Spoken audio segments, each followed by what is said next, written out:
Hello, welcome each and every one of you to the learning platform of AIM Study Center, Palakkad.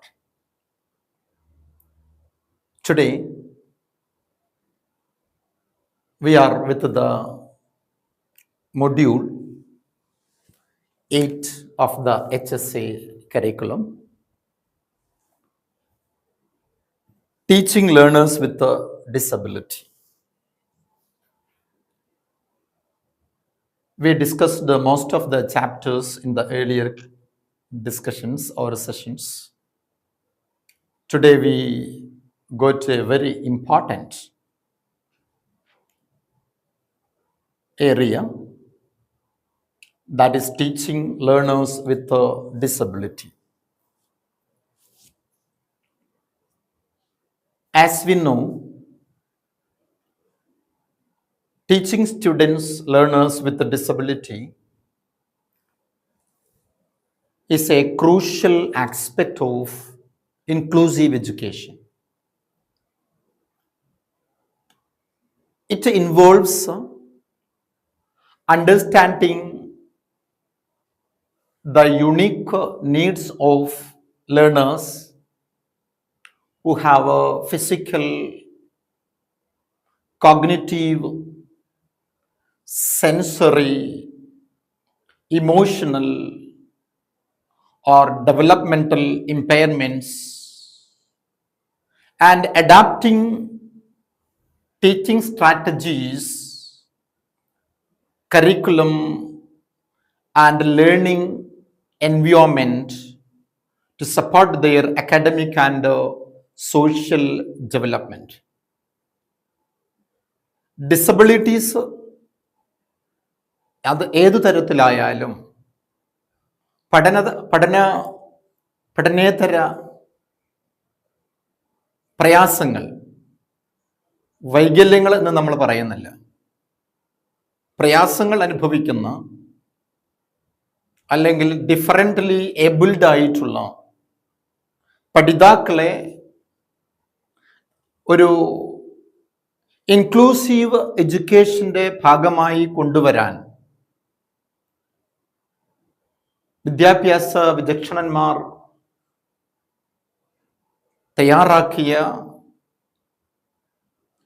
അല്ലെങ്കിൽ പഠനങ്ങളിലൂടെ, അനുഭവങ്ങളിലൂടെ തയ്യാറാക്കിയ strategies ഉപയോഗിച്ച്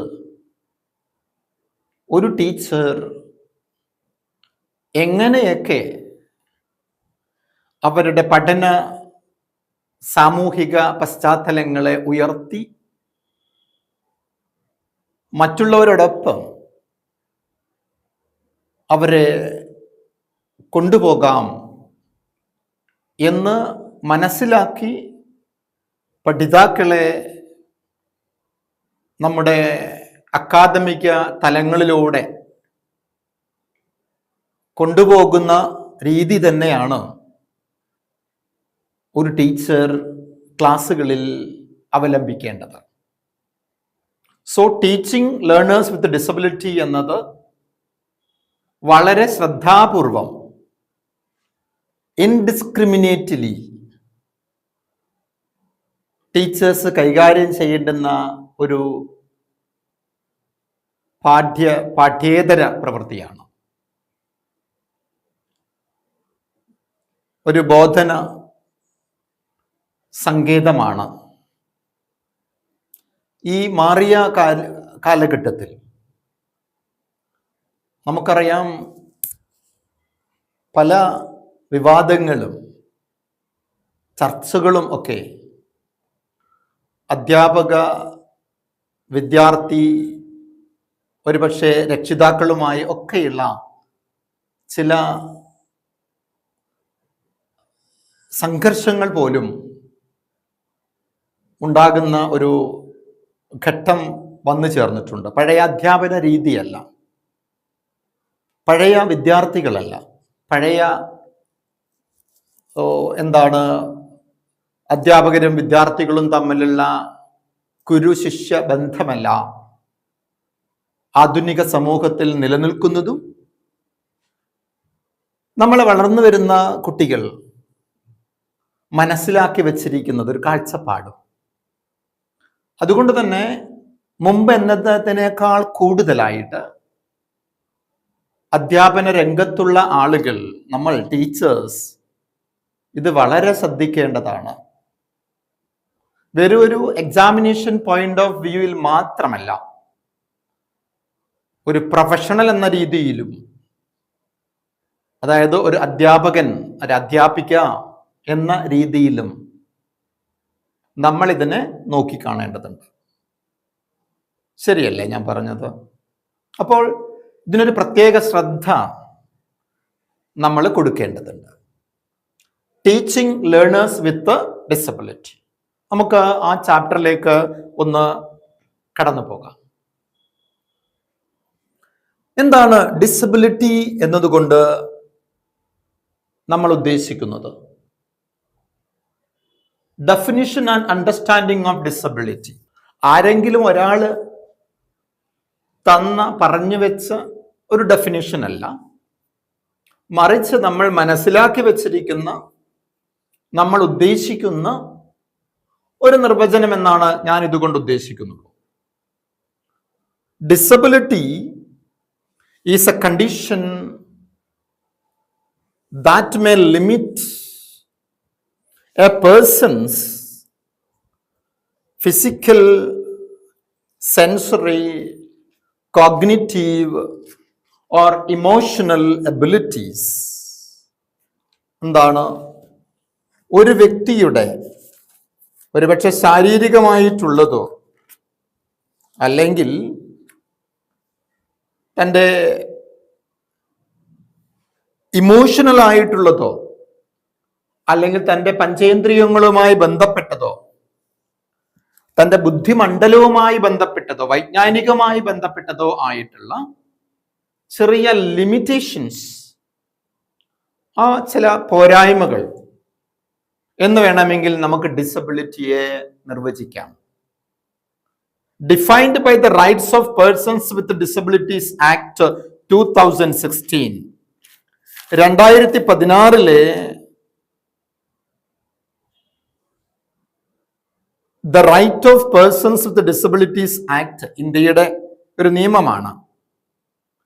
അതില് പറയുന്നത് പ്രകാരം it includes impairments that hinder effective learning unless appropriate support is provided. ആവശ്യമായ adequate ആയിട്ടുള്ള ഒരു പിന്തുണ നൽകാതെ വന്നാൽ ലേണിങ്ങിന് ഉണ്ടാകാൻ സാധ്യതയുള്ള ചില തടസ്സങ്ങളെയാണ്, ഇമ്പയർമെന്റ്സിനെ, അങ്ങനെയുള്ള പ്രയാസങ്ങളെയാണ് പൊതുവെ നമ്മൾ ഡിസബിലിറ്റി എന്ന് പറയുന്നത്.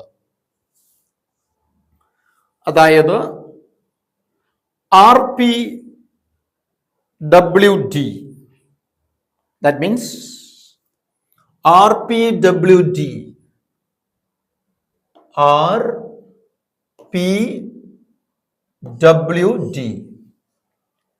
Rights of Persons with Disabilities Act 2016. ആ 2016 ആ നിയമം ആവിഷ്കരിച്ചത് എന്ന് പറയാം.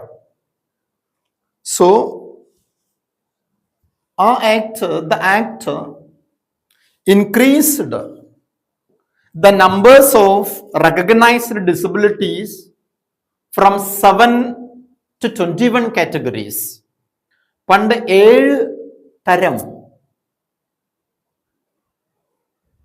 ചില ഇമ്പയർമെന്റ്സിനെയാണ് അതിൽ പ്രതിപാദിച്ചിരുന്നതെങ്കിൽ, അംഗീകരിച്ചതെങ്കിൽ, പിന്നീടത് 21 വരെ വർദ്ധിപ്പിക്കുകയുണ്ടായി, കൂട്ടുകയുണ്ടായി.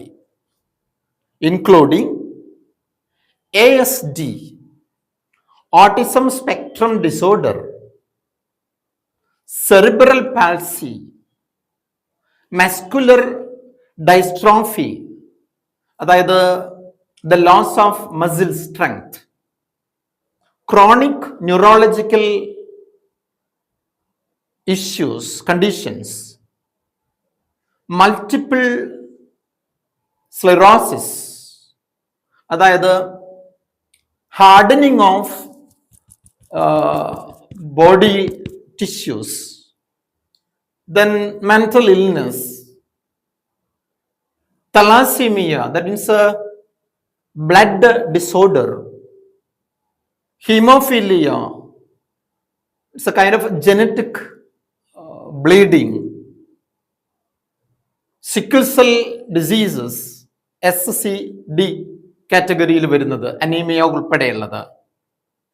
സോ ഇങ്ങനെയുള്ള ലേണിംഗ് ഡിസബിലിറ്റീസ് കുറെ അധികം നമ്പേഴ്സ്, 21ഓളം പിന്നീട് ആ ആക്റ്റിൽ ഉൾപ്പെടുത്തിയിട്ടുണ്ട്. ഇവർക്കൊക്കെ അതിൻ്റെ ഈ നിയമത്തിന്റെ പരിരക്ഷ ലഭിക്കേണ്ടതാണ്.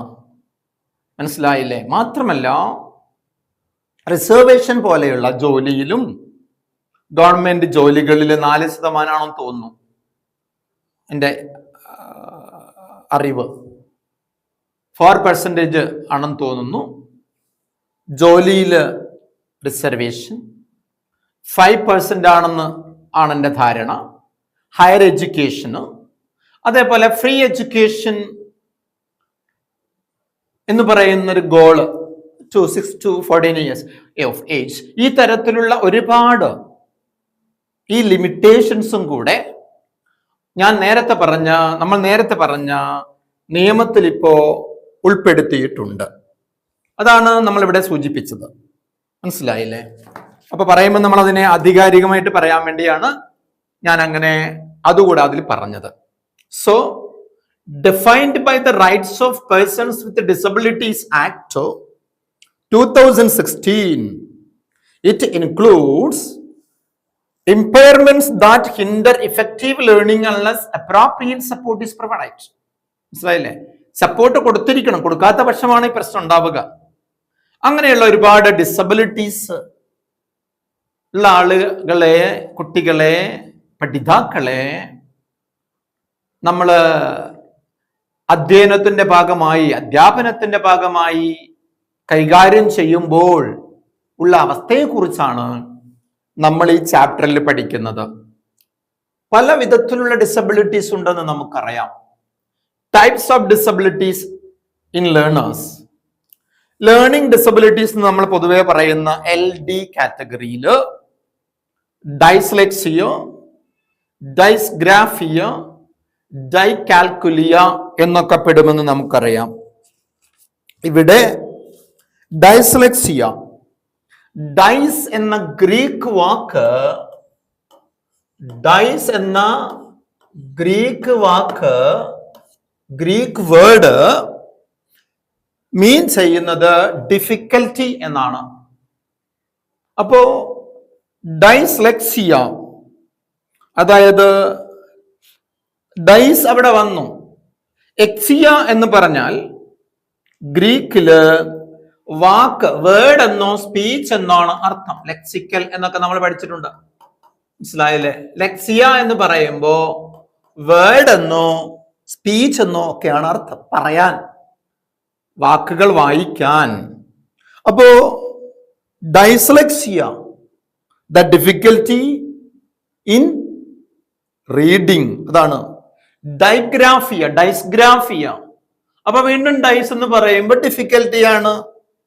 അപ്പൊ ഗ്രാഫിയ എന്ന് ഗ്രീക്ക് പറഞ്ഞാൽ റൈറ്റിംഗ് എന്നാണ് അർത്ഥം, സ്പെല്ലിംഗ് എന്നാണ് അർത്ഥം. അങ്ങനെ ഇരിക്കെ സ്പെൽ ചെയ്യാൻ, എഴുതാനൊക്കെ ഉള്ള പ്രയാസത്തിന് നമുക്ക് ഡൈസ്ഗ്രാഫിയ എന്ന് വിളിക്കാം. അതങ്ങ് അതിന്റെ ഒരു കോൺസെപ്റ്റ് ഒറിജിൻ ഓഫ് വേർഡ്സിലൂടെ അങ്ങ് പഠിച്ചാൽ പിന്നെ അത് മാറിയൊന്നും പോകില്ല. അടുത്തത് എന്താണ്? Dyscalculia, calculation. ഗ്രീക്ക് വേർഡ് എന്നുണ്ടായ ഇംഗ്ലീഷ് വേർഡാണ്. കാൽക്കുലിയ എന്ന് പറഞ്ഞാൽ മീനിങ് ടു കൗണ്ട് എന്നോ ഓർ ടു കാൽക്കുലേറ്റ് എന്നോ ആണ്. അങ്ങനെ മൂന്നും നമ്മൾ ഇപ്പൊ തന്നെ മനസ്സിലാക്കിയിട്ടുണ്ട്. അപ്പൊ learning disabilities includes dyslexia, dysgraphia, dyscalculia, ഇതൊക്കെ വരുന്നുണ്ട്. പിന്നെ നമുക്ക് അടുത്തതായിട്ട് എന്താണ്? ഓട്ടിസം.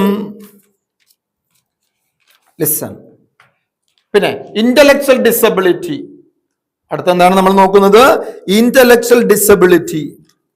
അതുപോലെ intellectual disability, slower learning pace, അല്ലെ? എന്താണ്? ലേണിങ്ങിന്റെ വേഗത വളരെ കുറവാകുന്നുണ്ട് ചില കുട്ടികളിൽ. എല്ലാവരും ഒരേ വേഗതയിൽ പഠിക്കില്ല, മനസ്സിലാകില്ല. Intellectual disability, autism spectrum disorder ASD affects communication behaviour. പെരുമാറ്റത്തെയും ആശയവിനിമയത്തെയും ഇത് കാര്യമായിട്ട് ബാധിക്കാറുണ്ട്. അപ്പോൾ കാര്യങ്ങൾ എളുപ്പം മനസ്സിലാകാത്ത അവസ്ഥയുണ്ട്. നമ്മൾ അങ്ങോട്ട് നമ്മൾ കുറച്ചും കൂടി പറയും ആവശ്യം വരുന്നിടത്ത്. ADHD, അതായത് ഇൻഅറ്റൻഷൻ ഇമ്പൾസിവിറ്റി, അതും നമുക്കൊരു എന്തായിട്ട് പരിഗണിക്കാം? Attention deficit hyperactivity disorder, അല്ലെ? Attention deficit hyperactivity disorder, attention deficit hyperactivity disorder. അപ്പൊ ഞാനത് ഇവിടെ സൂചിപ്പിച്ചു. അറ്റൻഷൻ കുറവ്, ശ്രദ്ധക്കുറവ്, ശ്രദ്ധിക്കാനാവാത്ത അവസ്ഥ.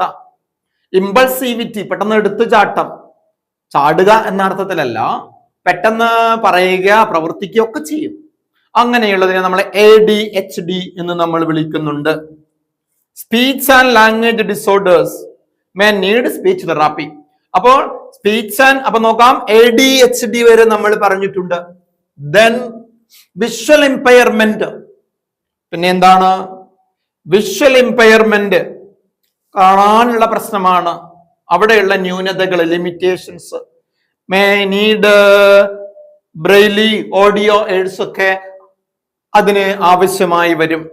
ഹിയറിംഗ് ഇമ്പയർമെന്റ്, കേൾക്കാനുള്ള പ്രയാസം, അല്ലെ? ഹിയറിംഗ് ഇമ്പയർമെന്റ് എന്താണ്? യൂസ് സൈൻ ലാംഗ്വേജ് ചിലപ്പോൾ വേണ്ടിവരും, വിഷ്വൽ എയ്ഡ്സ് വേണ്ടിവരും, കേൾക്കാൻ ബുദ്ധിമുട്ടാണല്ലോ. അപ്പൊ എന്താണ്? നമുക്കറിയാം ഡഫ്നെസ് എന്ന് പറയുന്നത്, അല്ലെ? അത് നമ്മൾ സാധാരണ പറയാറുണ്ട്, പറയാൻ പറ്റാത്ത അവസ്ഥ. ഇവിടെ കേൾക്കാൻ പറ്റാത്ത അവസ്ഥ. ആ കേൾക്കാൻ പറ്റാത്ത അവസ്ഥ പൊതുവെ ആളുകൾ പറയാറുണ്ട് ഐസ് ആർ ദയർ ഇയേഴ്സ് എന്ന്. എന്താർത്ഥം? അവർക്ക് കണ്ണുകളാണ് ചിലപ്പോ അവരുടെ ഇയേഴ്സ് ആയിട്ട് വർത്തിക്കുന്നത്. അപ്പൊ അത് ഇപ്പൊ രണ്ടുണ്ട്, അല്ലെ? Hearing impairment, visual impairment, physical disabilities require mobility AIDS വേണ്ടിവരും. ഫിസിക്കൽ ആയിട്ടുള്ള ഇഷ്യൂസ് ഉള്ള കുട്ടികൾക്ക് മൊബിലിറ്റി ആയിട്ടുള്ള സഹായങ്ങൾ വേണ്ടിവരും. അവർക്ക് സഞ്ചരിക്കാൻ, നടക്കാൻ, നീങ്ങാൻ വേണം. അപ്പൊ അതിന്റെയൊക്കെ പരിഹാരം നമ്മൾ അവിടെ കൂടെ പറഞ്ഞേ ഉള്ളൂ, ശരിക്കും ഇത് മാത്രമേ പറയണ്ടുള്ളൂ. അപ്പൊ visual impairment needs braille audio aids. Hearing impairment uses sign language visual aids, അല്ലെ? സൈൻ ലാംഗ്വേജിലൂടെ നമുക്ക് കാണിക്കാൻ പറ്റും, ചിഹ്നങ്ങളുടെ പ്രതീകങ്ങളിലൂടെയൊക്കെ, വിഷ്വൽ എയ്ഡ്സിലൂടെയൊക്കെ. Physical disabilities may be requires mobility aids. Speech and language disorders may need speech therapy. അത് സ്പീച്ച് തെറാപ്പിയിലൂടെ പരിഹരിക്കപ്പെടാം, അപ്പോ മാറ്റപ്പെടാം, ആവശ്യം വന്നേക്കാം. അപ്പൊ നമ്മള് ടൈപ്സ് ഓഫ് ഡിസബിലിറ്റീസിനെ കുറിച്ച് പറയുമ്പോൾ 5-8 പ്രധാനപ്പെട്ട കാര്യങ്ങൾ നമ്മൾ പറഞ്ഞു. ഒന്നും കൂടി നോക്കാം, ഓർത്തെടുക്കാം. ടൈപ്സ് ഓഫ് ഡിസബിലിറ്റീസ്, ലേണിംഗ് ഡിസബിലിറ്റീസിൽ ഡൈസ്ലെക്സിയ, ഡൈഗ്രാഫിയ, ഡൈസ്കാൽക്കുലിയ, ഇനി മാറിപ്പോകില്ല. Reading impairment, writing impairment and also in calculation or counting limitation. അതാണ് ഇന്റലക്ച്വൽ ഡിസബിലിറ്റിയിൽ സ്ലോവർ ലേണിംഗ് പേസ് പ്രധാനപ്പെട്ടത്. Autism spectrum disorder ASD affects communication and behaviour. പെരുമാറ്റത്തില് അവരെ അത് ബാധിക്കുന്നുണ്ട്, ആശയവിനിമയത്തിനും പ്രയാസമുണ്ട്. ADHD ഇൻഅറ്റൻഷൻ, എന്താണ്? അറ്റൻഷൻ ഡെഫിസിറ്റ്, അല്ലെ? അപ്പോ ഇൻഅറ്റൻഷൻ ഇമ്പൾസിവിറ്റി, നേരത്തെ പറഞ്ഞ ഇമ്പൾസിവിറ്റി ഒക്കെ അവരെ ബാധിക്കുന്നുണ്ട്. പിന്നെ വിഷ്വൽ എംപയർമെന്റ്സിൽ നമ്മൾ പറഞ്ഞു നീഡ്സ് ബ്രെയിലി ഓഡിയോ എയ്ഡ്സ് ആവശ്യം വരും. Hearing impairment uses sign language and visual aids. Physical disabilities requires mobility aids. Speech and language disorder may need speech therapy. ഇതൊക്കെ പരിഹരിക്കാനുള്ള ചില മാർഗങ്ങളും നമ്മൾ അവിടെ പറഞ്ഞിട്ടുണ്ട്. അപ്പൊ നമുക്ക് ഇതിലൂടെയൊക്കെ അത് പരിഹരിക്കുകയും ചെയ്യാം. Principles of teaching learners with disabilities. എന്തൊക്കെയാണ് അതിൻ്റെ ഒരു ആവശ്യകതകൾ, എന്തെല്ലാമാണ് നമ്മൾ അതിന് ചെയ്യേണ്ടത്, എന്തെല്ലാമാണ് അതിൻ്റെ റെമഡീസ്, എന്തൊക്കെയാണ് നമ്മൾ കൂടുതൽ ശ്രദ്ധിക്കേണ്ടത് എന്നാണ് നമ്മൾ ഈ ഭാഗത്ത് നോക്കുന്നത്. C, inclusion, individualised instruction, IEP, multi sensory approach, differentiated instruction, positive reinforcement, flexibility in assessment. ഈ 6 പ്രധാനപ്പെട്ട കാര്യങ്ങൾ ഈ തരം കുട്ടികളെ കൈകാര്യം ചെയ്യുമ്പോൾ നമ്മൾ അവിടെ ശ്രദ്ധിക്കേണ്ട കാര്യങ്ങളാണ് നമ്മൾ അവിടെ പറഞ്ഞിരിക്കുന്നത്. എന്താണ്? ടീച്ചിങ് ലേണേഴ്സ് വിത്ത് ഡിസബിലിറ്റിയില് നമ്മൾ പറഞ്ഞിട്ടുണ്ട്, റൈറ്റ് ഓഫ് പേഴ്സൺസ് അല്ലെ വിത്ത് ഡിസബിലിറ്റി ആക്ട് പ്രകാരം തന്നെ നമ്മൾ ചെയ്യേണ്ട കാര്യങ്ങളാണ്.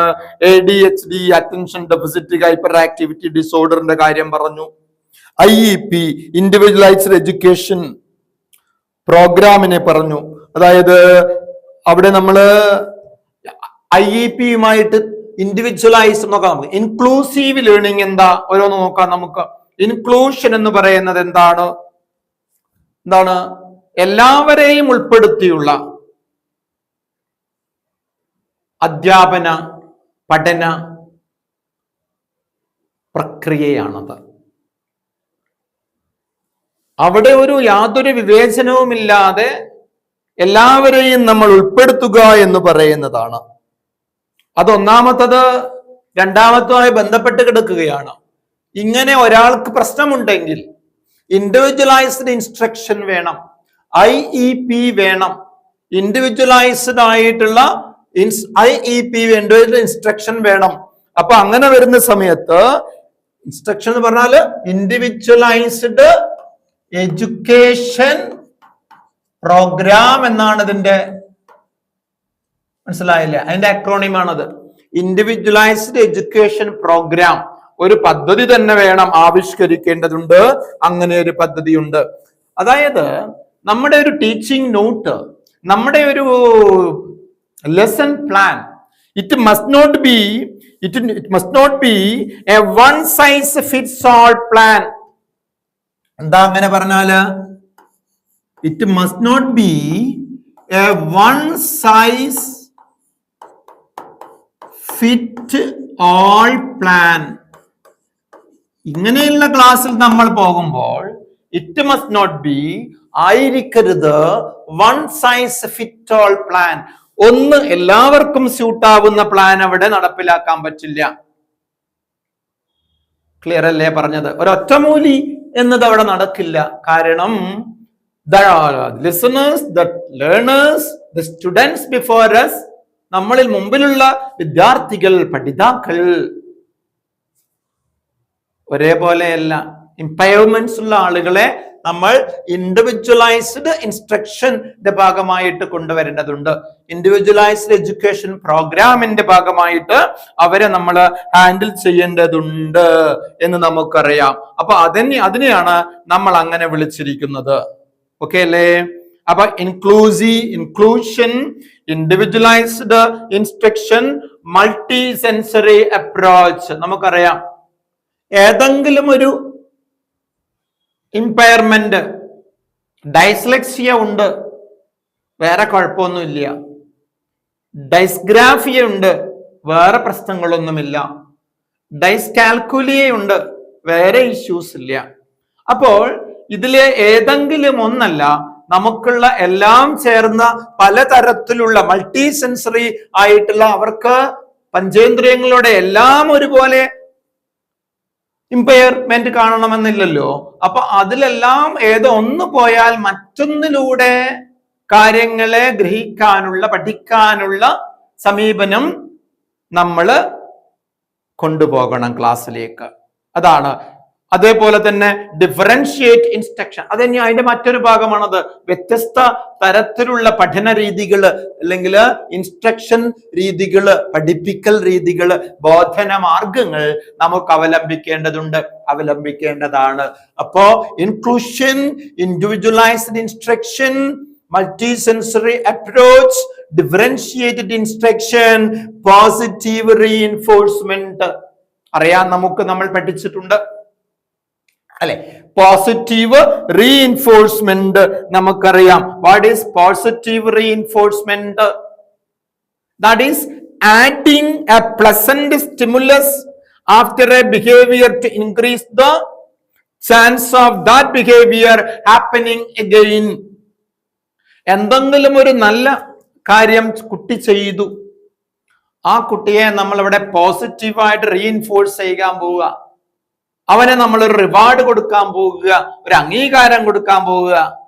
അതൊരു വാക്കിലൂടെയാകാം, ചെറിയൊരു ഗിഫ്റ്റിലൂടെയാകാം.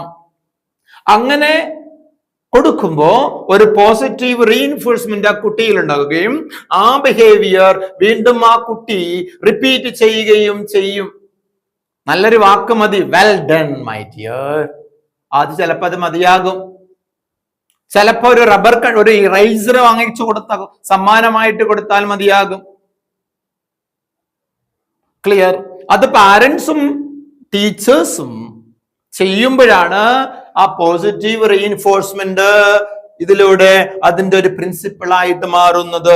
Positive reinforcement, you know that, അതൊരു ഫ്ലെക്സിബിലിറ്റി ഇൻ അസസ്മെന്റ്. അസസ്മെന്റിൽ നമ്മൾ മസ്റ്റ് നോട്ട് ബി റിജിഡ്, നമ്മളൊന്ന് ഫ്ലെക്സിബിൾ ആകേണ്ടതുണ്ട്. മനസ്സിലായില്ലേ? എന്തെങ്കിലും ചെറിയൊരു അബദ്ധം വന്നാൽ, തെറ്റ് ഒരു അടുത്ത ശരിയാകാനുള്ള ഒരു കാര്യമായിട്ട് കുട്ടിയെ ബോധ്യപ്പെടുത്തുകയാണ്. അല്ലാതെ അതിനു വേണ്ടി സ്കോൾഡിങ് അല്ലേ, അല്ലെങ്കിൽ എന്തെങ്കിലും പണിഷ്മെന്റ്, ഇതൊന്നും അവിടെ നടക്കില്ല, അതൊന്നും ശരിയുമല്ല, ഇതൊന്നും നമ്മുടെ നിയമപ്രകാരമേ പാടില്ല. അതാണ് വിദ്യാഭ്യാസ അവകാശ നിയമം. നമ്മളിപ്പോ ഒന്ന് ഡിസ്കസ് ചെയ്യേണ്ടതുണ്ട്, അടുത്ത് വരാം. അപ്പോ അതുകൊണ്ട് അത് പ്രകാരവും പാടില്ല. മനസ്സിലായില്ലേ?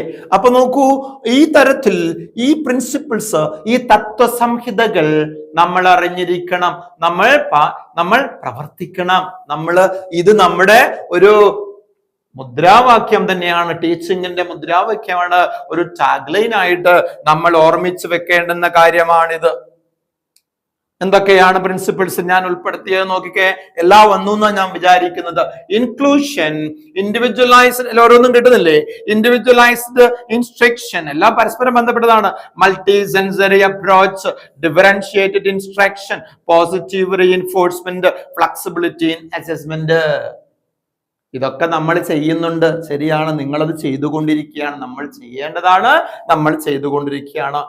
ഒരു നല്ല ടീച്ചർ, നല്ല എന്ന് ഞാൻ ഉദ്ദേശിക്കുന്നത് പെഡഗോജിക്കലി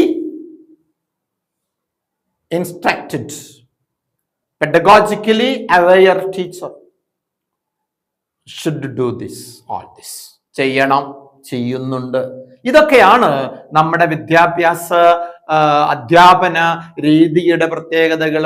ഇതിലൂടെ കൊണ്ട് മാത്രമേ നമുക്കൊരു ഇൻക്ലൂസീവ് ടീച്ചിങ് മോഡിലേക്ക് ആ ക്ലാസ്സിനെ കൊണ്ടുവരാൻ പറ്റൂ, നമ്മുടെ പഠിതാക്കളെ കൊണ്ടുവരാൻ പറ്റുള്ളൂ.